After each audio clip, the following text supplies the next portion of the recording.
cidade inteligente é uma cidade que é uma cidade atrativa para a gente morar, para a gente visitar, para a gente trabalhar, para a gente criar nossas empresas. Onde se tem tecnologia, a gente vai enxergar a eficiência desses municípios e não há gestão pública no futuro sem tecnologia.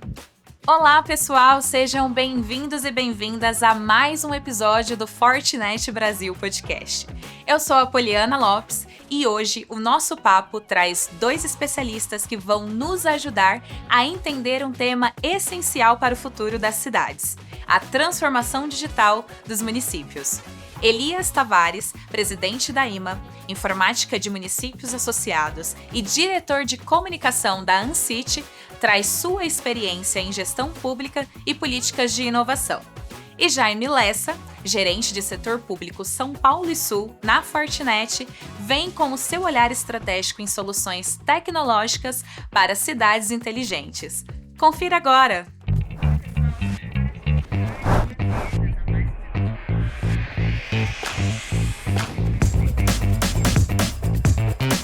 Elias, Jaime, muito obrigada pela participação de vocês aqui, por terem aceito, né, o convite. A gente já começou aqui revendo as perguntas, conversando um pouco.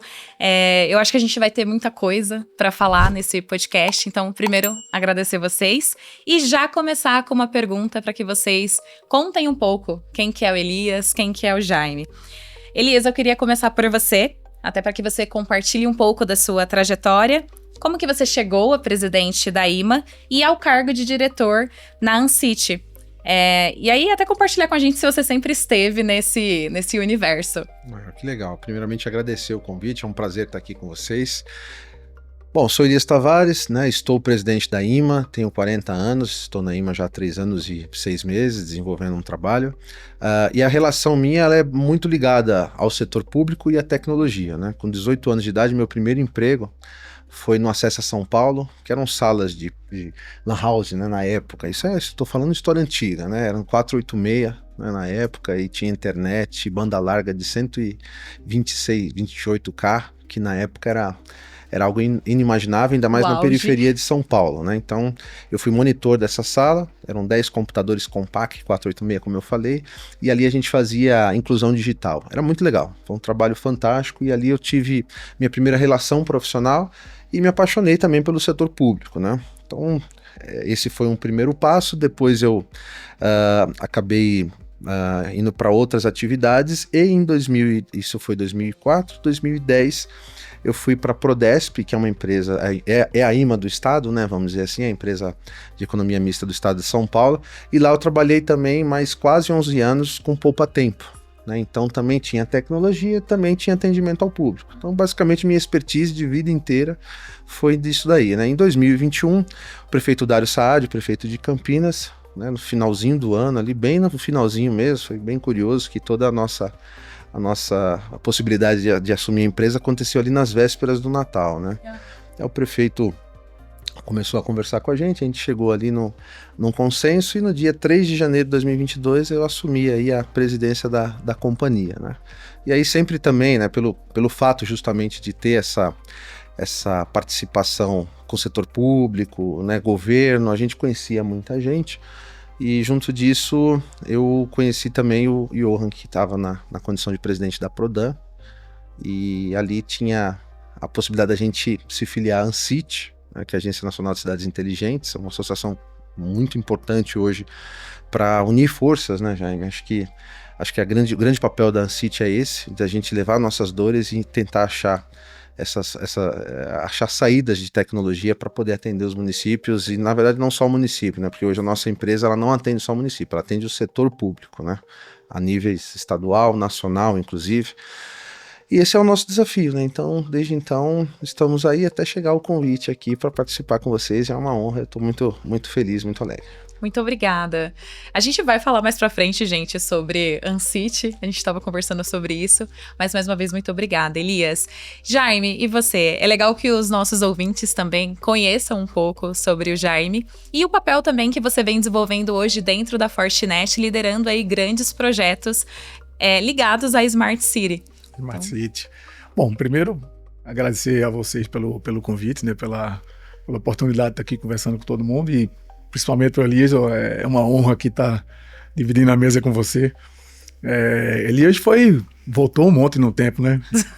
Mas já que ele entrou nesses dados, eu estou com 55, eu comecei trabalhando na época dos mainframes, Elias, sempre na área de tecnologia. Meu primeiro emprego foi lá atrás, no passado, consertando mainframes e tudo mais. E de lá para cá, nunca abandonei a área de tecnologia. Eu migrei para a área comercial lá nos anos 2000 e fui trabalhar numa empresa de telecomunicações e de lá para cá não saí mais da área de vendas. Sempre na área comercial e muito focado na minha região, que era a região Nordeste. E por conta da estrutura da minha região, como nos estados que eu atuava, eu sempre atuei muito próximo do governo, sempre atuei muito próximo na área governamental. E isso fez com que eu desenvolvesse alguns skills, algumas facilidades. E é uma área apaixonante, né? Porque quando você começa a trabalhar com o governo, você se aproxima das pessoas, né? Você se aproxima de você mesmo. E você participa de uns projetos que tocam escolas, que tocam delegacias, que tocam área de saúde, de transporte. E aí você se sente mais realizado com esse tipo de coisa. Então, assim, eu estou na Fortinet já há 9 anos, completei agora no dia 13 de junho. Meu passado mais novo é esse aí, Elias. E de alguns anos para cá, desde 2022, quando a gente criou a diretoria de Public Sector, que eu tenho focado especificamente em setor público, até por conta que eu já acabei de comentar com vocês. E aí, assim, naquela época, quando a gente criou a diretoria, o Luiz Carlos, que é nosso diretor de Public Sector, ele me deu uma tarefa que era desenvolver uma área de cidades inteligentes, de Smart Cities, onde a Fortinet pudesse trazer toda a parte de tecnologia, esse background de cibersegurança e tudo mais, para esse novo ambiente que as prefeituras vêm enfrentando, né? Principalmente depois da pandemia e tudo mais, essa migração para o digital, os desafios de conectar as coisas e tudo mais. E aí a Fortinet tinha um papel muito importante, que é proteger essa infraestrutura. Então, de lá para cá, eu venho tocando essa iniciativa na Fortinet. Isso me levou para fazer uma pós-graduação também na área de gestão de cidades inteligentes. E a gente já terminou a parte teórica, vamos agora escrever o nosso trabalho de conclusão. Mas, enfim, é uma coisa que é muito gratificante, né? Porque a gente está próximo das pessoas, né? A gente está próximo da tecnologia que toca o cidadão. E isso toca a gente, toca a família, toca os amigos. A gente faz projetos que são realmente muito gratificantes para a gente. E é isso, Paulo. Eu estou na Fortinet já há 9 anos e desenvolvendo essa área de Smart City. A gente vai ter a oportunidade de falar mais sobre isso, falar sobre a Ancity também, que a gente também apoia a Ancity desde que a Ancity foi criada, que é uma entidade que tem trazido muita tecnologia, muito conhecimento e muita troca de informação entre municípios de vários tamanhos. Isso é muito bacana. Vamos falar sobre isso mais para frente, Paulo. Vocês dois trouxeram essa questão da evolução, né? E vocês dois conseguiram acompanhar muitas dessas mudanças.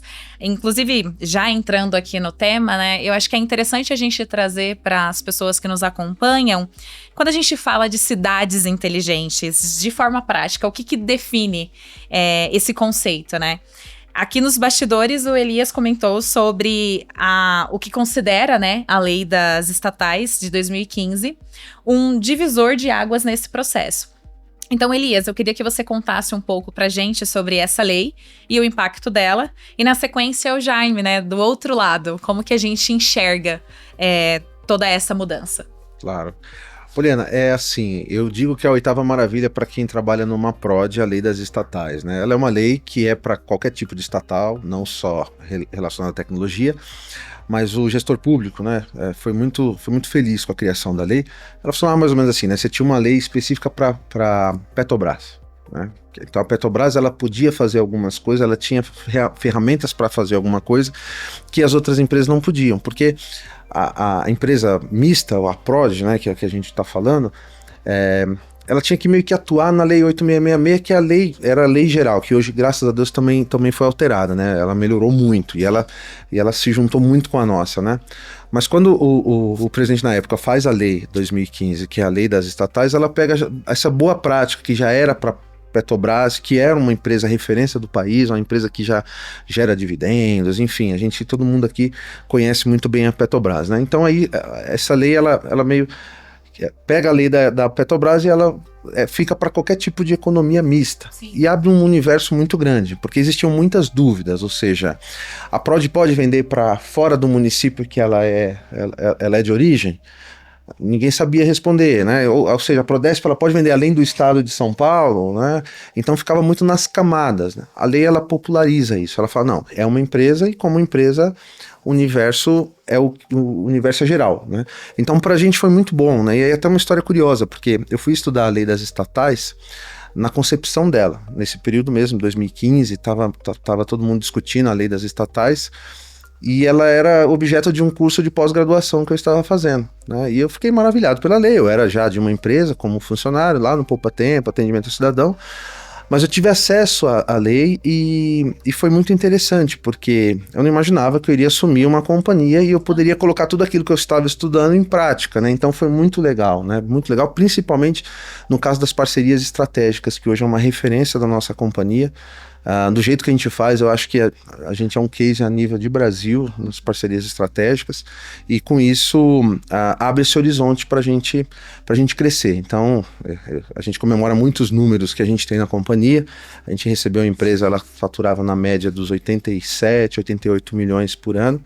No final do ano passado a gente fechou com 121 milhões de faturamento, né? Então, quer dizer, eu devo muito esse crescimento da companhia à questão da lei e também da gente poder explorar além do universo municipal. Então, quer dizer, hoje a IMA tem contratos a níveis federal, estadual, municipais nem se fala, acredito que seja a nossa expertise, legislativo, executivo e judiciário. Então a gente vende para todo mundo e hoje já com case de sucesso para todos esses entes. Então por isso que eu digo que a lei ela foi justamente esse divisor de águas para quem participa ali de uma economia mista, que é, no caso da gente, as Prodis. As Prodis, perfeito.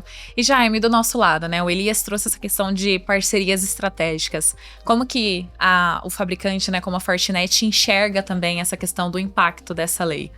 É muito interessante escutar o Elias falar, porque o Elias sempre esteve do lado de lá da mesa. Sim. E eu sempre estive do lado de cada mesa. E realmente, a 13.303 é uma lei que trouxe uma flexibilidade muito grande para as contratações públicas, né?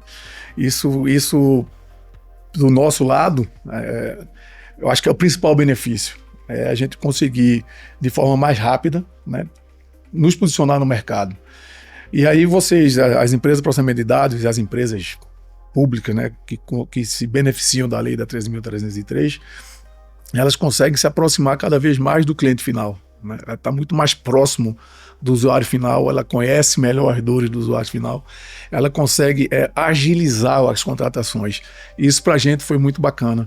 As questões de parcerias estratégicas, e os credenciamentos, né, a forma de contratação mais ágil faz com que eles consigam adequar a inteligência que eles têm do que o mercado precisa, porque eles sentem a mesma dor.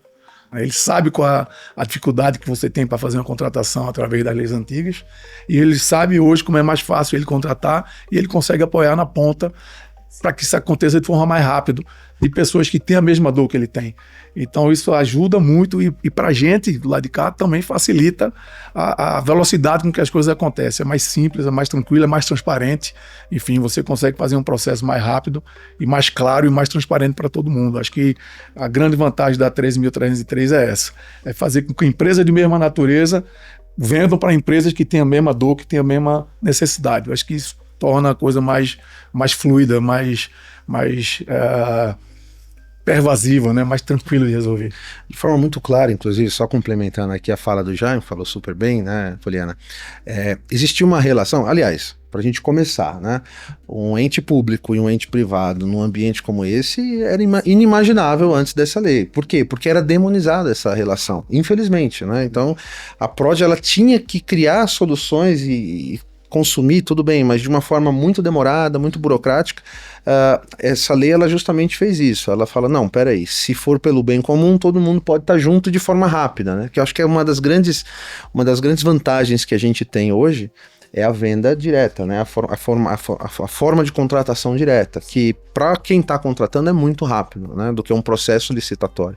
Então isso que a gente defende muito, e é justamente essa relação, essa troca que a gente pode ter a partir de então, ela acelera demais as cidades inteligentes e tudo que for relacionado a esse tema, né?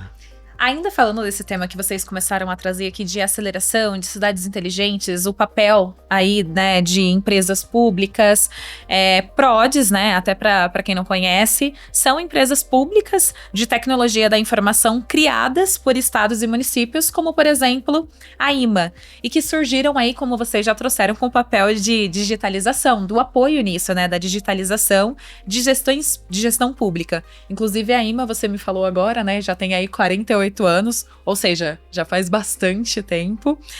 Eu queria que vocês trouxessem agora como que vocês enxergam, né, e analisam o papel dessas organizações hoje. Eu sei que vocês já trouxeram um pouco disso, mas eu queria que até entrar numa questão de um estigma, né, que existia. As PRODES, elas ainda seguem uma estrutura antiga ou elas já estão se reposicionando como agentes de inovação? Queria começar por você, Elias, e depois com você, Jaime. Bom, sim, já mudou muito.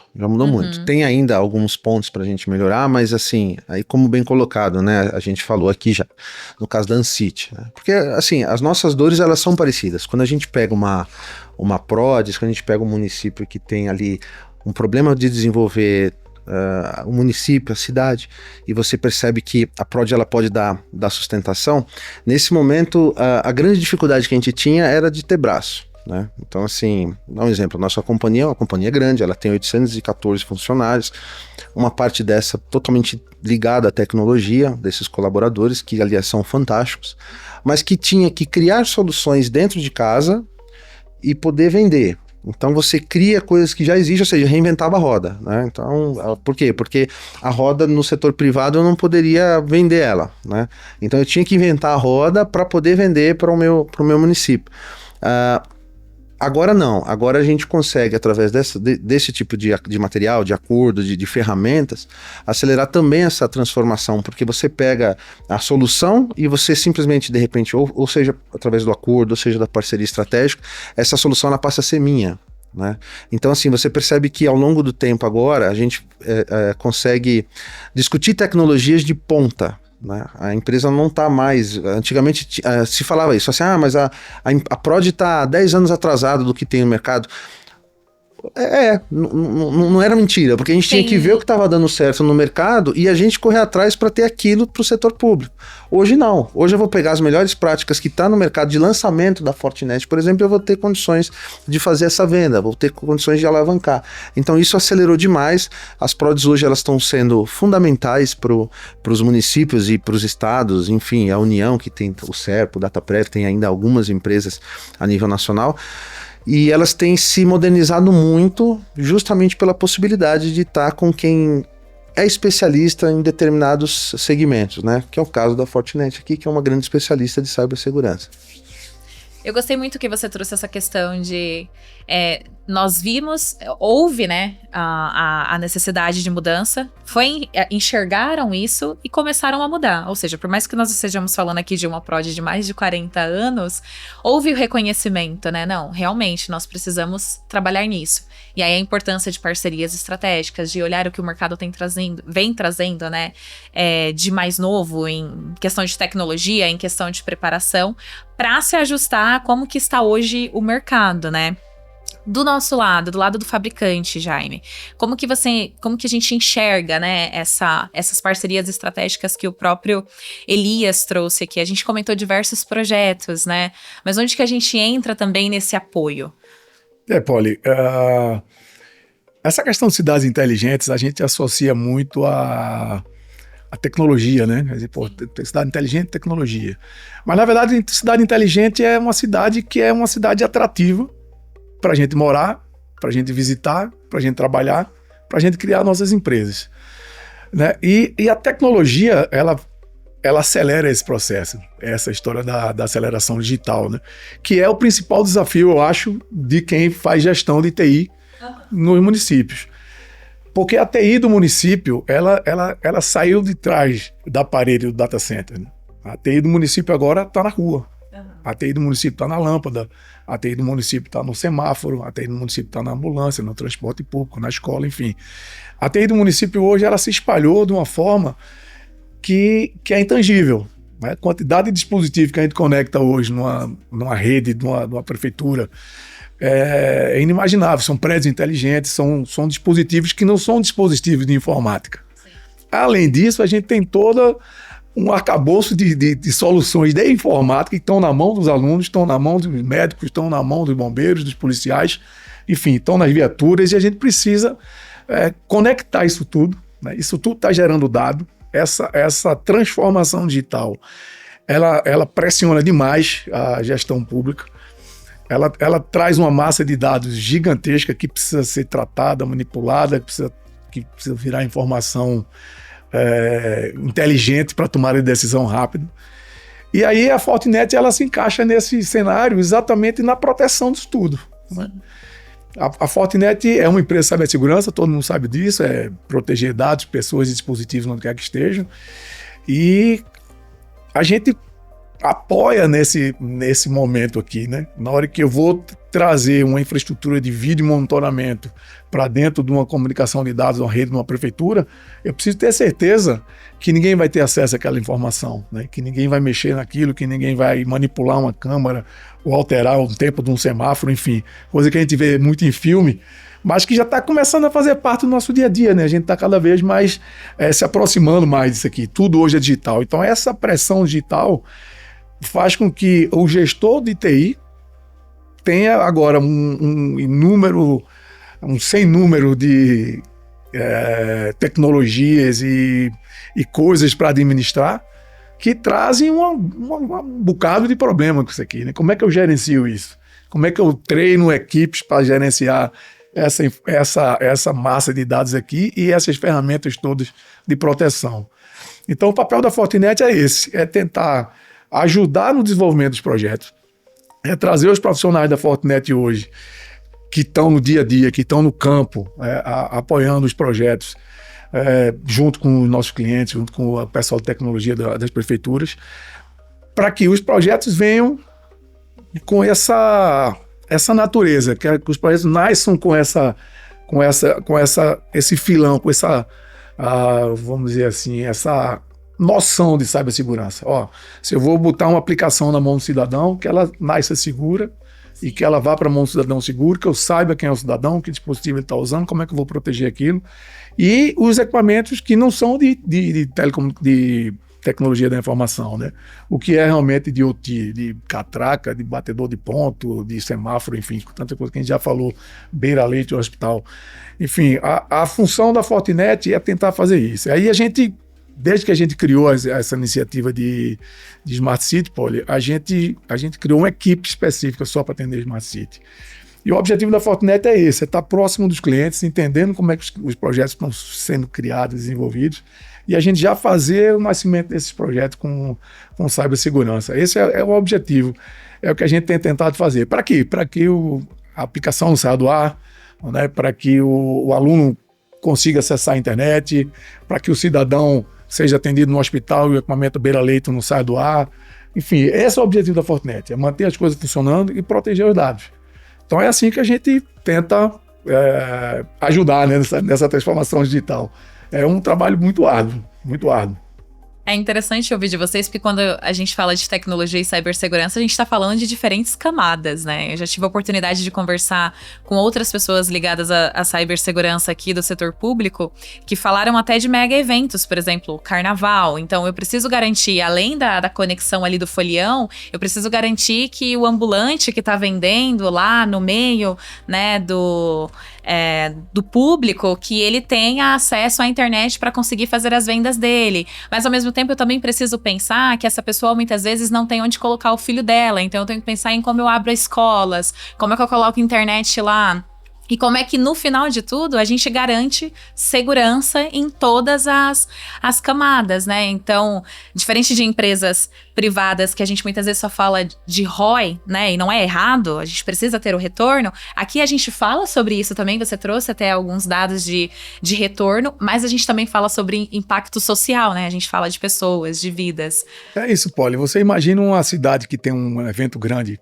Eu acho que cada região do Brasil sempre tem uma cidade que tem um mega evento, né? Imagina você pega uma cidade de 150 mil habitantes, 200 mil habitantes, e de repente chegam 3 milhões de pessoas para um determinado evento, um São João, um Carnaval, um Réveillon, coisa desse sentido.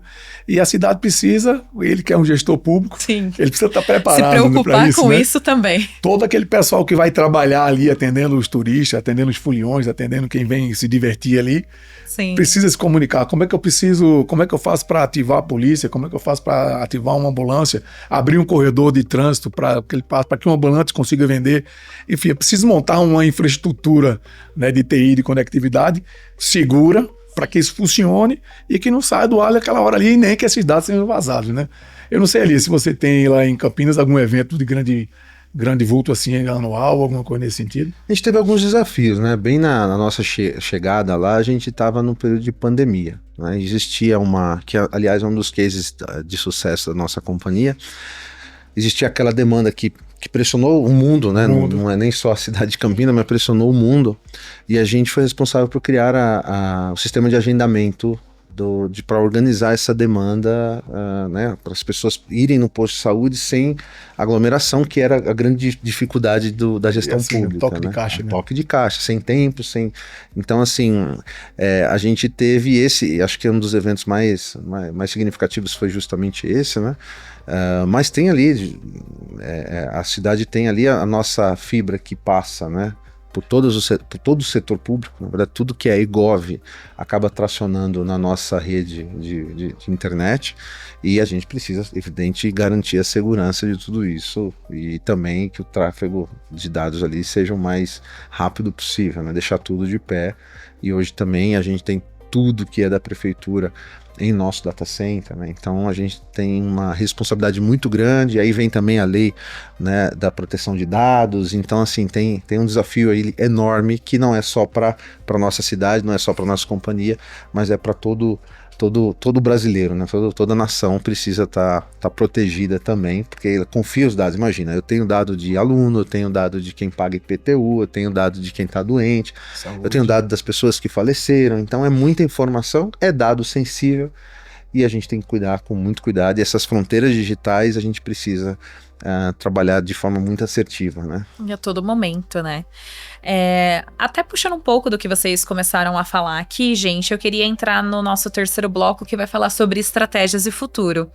Quando a gente olha, né, a gente falou aqui de projetos de grandes cidades, mas e quando a gente olha para cidades menores, né? Qual que é o papel também das PRODs em acelerar a transformação digital e como que elas podem também encurtar essa jornada? Não, sim. Poliana, é assim, né?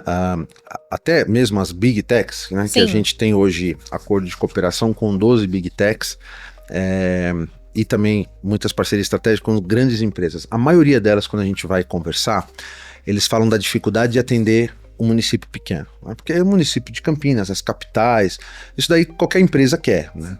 E primeiro ponto, né, que eu achei bem legal que o Jaime colocou aqui, do desafio desde 2022 para ter um setor público, né? E essa jornada de vocês, né, Jaime, ela não é só de vocês. Todas as empresas Big Techs que a gente está falando, as maiores do mundo, elas têm um espaço para setor público ali, para governo, né? Então isso já é um movimento interessante. Só que ao mesmo tempo eu ouço ainda falar muito assim, poxa, se o município não tiver pelo menos 100 mil habitantes, para a gente não é interessante. Por quê? Porque eu tenho que passar por um processo de licitação e eu tenho que ter time para montar isso. A gente sabe, quem está trabalhando com o setor público sabe que é dificultoso, né? Porque tudo bem, exige legalidade, né? A gente tem que garantir isso, também faz parte do gestor público, né? Garantir transparência, participação de todos que tenham interesse num processo licitatório, mas isso faz com que também você faça silos, né? Então, muita empresa de governo, ela fala, olha, a partir de 200 mil habitantes é interessante a gente buscar. Menos que isso, menos que isso para a gente não é interessante. Mas se a gente trouxer um dado aqui só do município, do estado de São Paulo, a gente tem 645 municípios aqui na cidade, no estado, só que eu não vou cravar o número certo, mas acho que 50 ou 60 ultrapassam 50 mil habitantes. O restante são menores do que isso, né? Então a maioria absoluta dos municípios do estado tem uma quantidade menor de habitantes, né? Então assim, como é que você atende, né, esse município menor? E aí vem o papel da Ancity, e aí vem o papel dos parceiros, porque eu tenho uma facilidade de venda que hoje pode tracionar no município menor com agilidade para a empresa, para a Big Tech, ser importante. Porque os nossos acordos de cooperação, por exemplo, a gente pega ali um valor, sei lá, vou dar um exemplo aqui, 100 milhões de reais, por exemplo, para consumir determinada tecnologia. Isso é meio que guarda-chuva, é guarda-chuva, é sob demanda. Então, se eu tiver que utilizar desses 100 milhões, utilizar ali 100 reais, né, 1.000 reais, o que for, dependendo do município, a IMA consegue fazer isso, chegar num município menor, né? O que é mais dificultoso se você tiver que fazer um processo licitatório. Eu entendo a cabeça da empresa, porque ela tem que agir de forma estratégica, porque isso leva muito tempo, leva braço, né? E eu acho que esse é o papel da PRODE, para poder democratizar o máximo possível a tecnologia, independente do tamanho do município. Esse é o desafio que a IMA tem também, para poder atingir os municípios menores. A gente tem uma penetração muito grande nos municípios da região metropolitana de Campinas, que são menores, mas também outros municípios também que hoje nos procuram, né? E aí eu imagino, né, quando a gente olha para o lado da Fortinet, exemplos aqui, né, que o Elias trouxe, que quando a gente pensa em uma cidade menor, muitas vezes ela não tem uma estrutura, né, ela não tem uma equipe ali dedicada, então não tem uma prod, então como que também entra aí o papel do fabricante, né, como entra o papel da parceria para apoiar nesse momento? Paulo, tem algumas vertentes aqui na tua pergunta e no que eu vou te responder. Primeiro, assim, a Fortinet ela tem investido muito nessa questão de Smart City, de cidades inteligentes, e hoje a gente tem uma equipe, Elias, própria da Fortinet, de Account Managers, que cobre hoje todas as regiões do Brasil, né? A gente tem profissionais no Sul, no Sudeste, no Centro-Oeste, no Nordeste, só focados no atendimento à municipalidade. A gente entendeu que é uma necessidade muito premente, né? Principalmente depois que a gente começou a participar de grandes eventos de Smart City Expo, Ancity, enfim, visitamos grandes feiras por aí participando, e a gente começou a perceber que, primeiro, as dores são muito parecidas, né? E a gente entendeu que a gente precisava estar mais próximo disso. Então a Fortinet ela tem essa característica de atender o cliente muito próximo. Além disso, a gente tem uma rede de parceiros muito grande, também de empresas muito grandes, até empresas bem pequenas, nichadas, aos provedores de internet, todos são parceiros de negócio da Fortinet. Isso faz com que a gente tenha uma capilaridade muito grande para atingir. Você tem razão, a gente passa normalmente uma linha de corte, e a linha de corte nossa, por acaso, foi em 100 mil habitantes. E a gente tem, dependendo da natureza do município e da aptidão que o município tenha, a gente tem alguns municípios menores sendo atendidos diretamente pela nossa força. Mas realmente a gente tem que dar uma linha de corte, porque não dá para atender os 5 mil municípios. Mas hoje a gente tem uma equipe que vem crescendo muito e vem trabalhando forte para estar cada vez mais próximo dos municípios. E a outra vertente, Paulo, é exatamente a vertente da questão das PRODs maiores, que é uma questão que a Ancity faz muito bem. A Ancity traz os grandes municípios, as principais capitais, e ela consegue fazer com que cada um deles, principalmente as que têm PROD, que é o caso do Elias, entenda qual é o ecossistema que ele está inserido ali e consiga levar a oferta de tecnologia da informação, né, de inteligência de informação para a borda. Então, eu acho que essa questão das PRODs, das parcerias estratégicas, dos acordos de cooperação, eles facilitam demais. E, de novo, eu acho que tem tudo a ver porque a dor é a mesma. Sim. Ele sabe o que acontece lá na ponta, né? E isso facilita demais o atendimento. Então, assim, a gente junto, Elias, eu acho que a gente já vem fazendo isso já há bastante tempo, a gente consegue chegar mais longe, né? Eu com você me dizendo com a sua dor, eu trazendo a solução, as tecnologias que a gente tem, a gente consegue atingir mais facilmente quem está na ponta ali precisando, principalmente os municípios pequenos que têm mais dificuldade de criar uma rede. O cara tem dificuldade de criar uma rede e ainda botar segurança em cima daquela rede. Então, se você já consegue levar uma oferta de rede já com segurança para ele, você já consegue trazer um benefício maior para ele. né? Como é que você controla os seus usuários? E como é que o município menor controla o usuário, um aluno que está em casa acessando uma aula na nuvem, no Google, enfim. Como é que você consegue fazer isso rodar de forma segura? Então, essa parceria, né, entre a gente que está do lado de cá com a tecnologia e tal, e você que está do lado de lá conseguindo fazer uma oferta mais próxima e mais aderente, eu acho que é o grande caminho, Poli, para poder a gente chegar cada vez mais próximo do município menor. Eu acho que esse caminho é o que a gente precisa andar. E uma coisa que eu acho que é muito importante, Paulo, e vale a pena talvez comentar aqui, Elias, o empoderamento do profissional de TI do município. Isso é importantíssimo, isso é importantíssimo. A gente ainda enxerga alguns municípios que não enxergam a TI com importância tão grande como deveria ter. E hoje todos os serviços estão pendurados em cima de TI, todos. Então, assim, eu acho que essa mensagem, que é uma mensagem que a Ancito leva muito bem, ela precisa ser levada cada vez mais. Acho que você, como uma prod que atende uma região ali, que tem um monte de clientes, você precisa reforçar isso o tempo todo, né? O profissional de TI do município, ele precisa ser um cara que tem poder de decisão, que participa das decisões, que esteja cada vez mais próximo do prefeito, do secretariado, para que a coisa aconteça de forma mais ágil, né? Acho que é um caminho bacana para a gente seguir. Ou seja, com tudo isso que vocês falaram, a gente vai alimentando ecossistemas, né? E aí a gente vai conseguindo chegar nas cidades menores, a gente vai conseguindo dar mais voz para a área de tecnologia, de cibersegurança. Por incrível que pareça, essa questão do empoderamento, né? Gostei dessa palavra, do profissional de tecnologia e cibersegurança é uma coisa que a gente escuta não só no setor público, quanto também no setor privado, né? Mas a gente vê também uma mudança acontecendo, né? Hoje você tem aí o papel do CISO, você tem pessoas, né, que conseguem participar do board, que conseguem trazer o aspecto de tecnologia e cibersegurança num olhar muito mais estratégico para o negócio do que só a área técnica, né? E eu acho que esses avanços, eles também estão entrando quando a gente fala de setor público também, né? E aí entra o papel, por exemplo, da Ancity, como vocês mesmo já trouxeram, né? Nessa evolução. Gente, a conversa tá muito boa, mas eu vou ter que entrar aqui na nossa última pergunta para falar agora sobre a visão de futuro mesmo, né? Então, Elias, Jaime, quando a gente fala de futuro, pergunta decisiva aqui. Qual que é a visão de vocês, né? E qual conselho que vocês deixam para os líderes públicos que querem transformar suas cidades através de tecnologia? Não, claro, Poli. Bom, o desafio que a gente enxerga para o futuro a nível nacional dizendo, né, é uma pergunta, vale milhões essa pergunta, vale. Né, vale milhões. Mas assim, no meu ponto de vista, as prods ou os departamentos de digital, que aí a gente não tem só a indireta, né, que é o nosso caso, a gente tem a direta também. Então você tem secretarias de governo de inovação digital, isso a gente vê pelo Brasil, e que bom que hoje se abre espaço para isso, né, porque antigamente era isso mesmo, era um profissional, até algumas cidades ainda tem isso, né, você tem lá o rapazinho do TI que tem que dar conta de tudo, né, hoje não, né.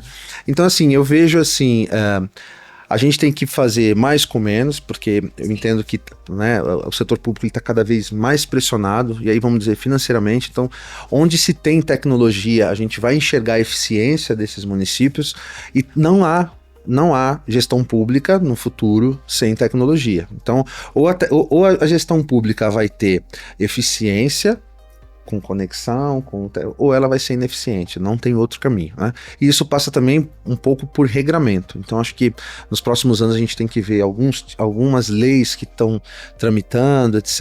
E a gente pode ver, né, a regulamentação das IAs. Eu acho que a fronteira digital, né, a soberania nacional dos dados é algo que tem que ser discutido no Congresso Nacional, pelos parlamentares, para que isso vá descendo, né? A gente tem um exemplo claro de case de sucesso disso, que eu acho que é a Lei de Proteção de Dados, porque até então, era uma coisa muito solta, né? Hoje não, hoje eu brinquei aqui, né, do que eu tenho, né, os dados dos alunos, aí a gente fala isso assim, opa, isso para quem quer de repente fazer uma ação direcional, opa, eu quero ver quem é os maiores pagadores do município, né? A gente tem essas informações, só que ao mesmo tempo a gente tem todo esse cuidado que a lei trouxe, não que a gente não tinha, não que os municípios já tinham essa preocupação, né? Mas atualmente você tem uma lei que faz um regramento sobre isso, né? Então é muito importante que se tenha esse regramento, é importante que a gente tenha uma legislação sobre o uso de IA. Agora deixando claro, tá? O uso ele não pode também ser, a gente não pode ter censura, não é a censura que a gente está falando, é um tema complicado, mas a gente não está falando de censura, a gente está falando de regramento, né? Não é tudo, né? Então assim, eu entendo que a legislação, a eficiência, porque só vai ser possível a gente falar de cidade inteligente e de avanço dos municípios basicamente com tecnologia, né? Sim. Perfeito. Jaime? Poli, falar de futuro é difícil, né? Não é fácil. Mas assim, o que é que eu particularmente tenho discutido muito nos eventos que tenho participado de cidades inteligentes, de tecnologia e tal. Primeiro assim, a tecnologia não tem jeito, a tecnologia é que vai realmente resolver os maiores problemas. Acho que não há dúvida disso. O emprego da tecnologia e a conexão das coisas, enfim, a inteligência artificial, a tomada de decisões rápida, a infinidade de sensores que vão ser conectados aí para diversos fins, é o que vai resolver os problemas. Acho que não tem jeito. A quantidade de gente nas cidades vai aumentar cada vez mais, a gente também sabe disso, enfim, e as cidades precisam se preparar para isso. Como é que qual é o recado que eu daria, assim, Poli, para o futuro, e o que é que eu tenho falado com todo mundo? Eu acho que a gente precisa olhar para os nossos projetos de TI, e esses projetos de TI eles precisam ser seguros. A gente precisa pensar na cibersegurança desde o momento que a gente pensa num projeto de TI, qualquer que seja a natureza dele. Eu vou fazer uma rede nova, eu vou lançar um cabo de fibra, eu vou fazer uma nova conexão para um prédio público. Eu preciso pensar naquilo seguro. Eu vou desenvolver uma aplicação, eu preciso pensar no desenvolvimento dela de forma segura. Eu vou botar ela numa nuvem, eu vou botar numa nuvem privada, numa nuvem própria, eu vou botar numa nuvem do meu fornecedor. Como é que ela está protegida, né? Como é que eu estou protegendo os dados? Então, assim, o recado que eu daria para o futuro é olhar para o hoje, né? É olhar para agora e dizer, puxa, a minha infraestrutura está segura? Tá, eu vou fazer o que agora? No meu próximo projeto é esse. Qual é a minha camada de segurança nesse meu projeto? Eu vou fazer uma aplicação, qual é a camada de segurança que está aqui? Eu vou conectar alguma coisa, qual é a camada de segurança que está aqui? Eu vou botar um semáforo, qual é o risco, qual é a brecha que eu abro? Enfim, como é que eu protejo aquilo ali? Vou botar uma câmera de vídeo monitoramento. Então era isso, Poli. O recado que eu daria para o futuro, o que eu espero que esteja no futuro, é que a tecnologia realmente seja cada vez mais pervasiva dentro desse ambiente todo e que a gente pense sempre nessa questão de cibersegurança, porque é onde está a riqueza hoje, né? São os dados, o Marco Civil, o LGPD, enfim. A gente precisa proteger o cidadão, a gente precisa proteger o dado do cidadão. E a gente precisa, enfim, ter uma infraestrutura que suporte, que não pare, que não pare de arrecadar, que não tenha uma influência no posto de saúde ou numa escola, enfim, que a aula não pare, que o hospital não pare, que a gestão pública não pare. Então a gente precisa estar o tempo todo olhando para toda essa tecnologia com esse olhar de disponibilidade, né? Então, acho que é isso, Paulinho. Eu penso no futuro e meu recado seria esse, era a gente olhar para agora, né, e se preparar para ele. Sim. Né?